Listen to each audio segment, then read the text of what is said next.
My name is Bradley Babcock, and I'm the Canadian Safety Lead for the Gordie Howe International Bridge.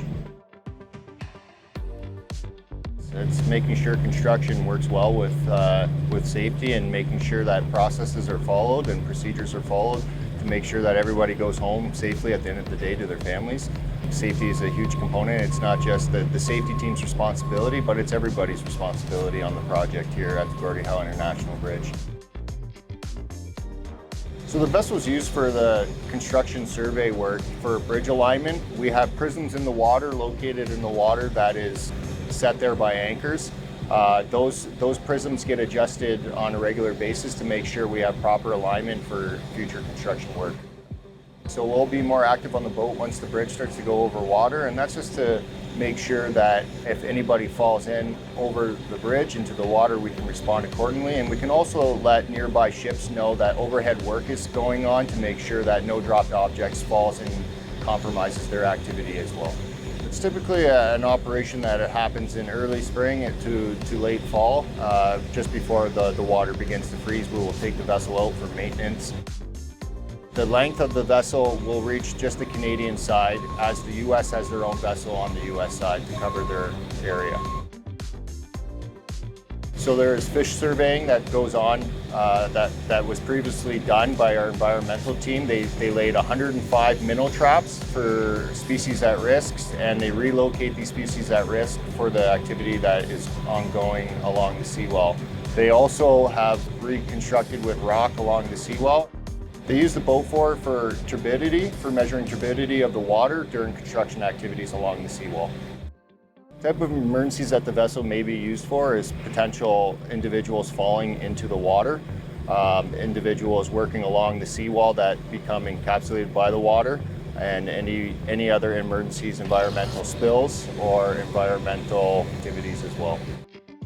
Safety rolls over to the water because if there's any type of emergency in the in-water during construction activity, we have to be able to respond accordingly and in a timely fashion and in a safe manner.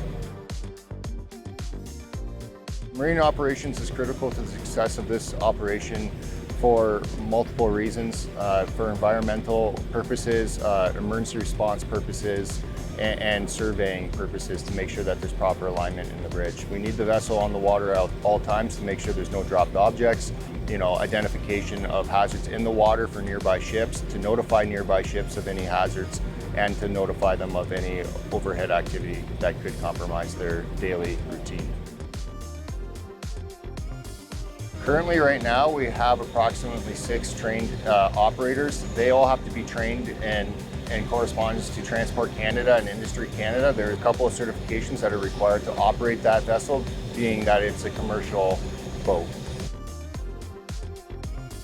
B&A Marine Operations works alongside the Windsor Port Authority, the Department of Fisheries and Oceans, the local police department, RCMP, for training purposes. Previously, we've had a little bit of training in the previous year with the local RCMP and the police, just for recovery and responding emergencies. I got into safety and paramedics because when I was younger, my father was sick, so I wanted to get into a career that I could relate to, but still be active and help others to make myself and others feel more comfortable every day.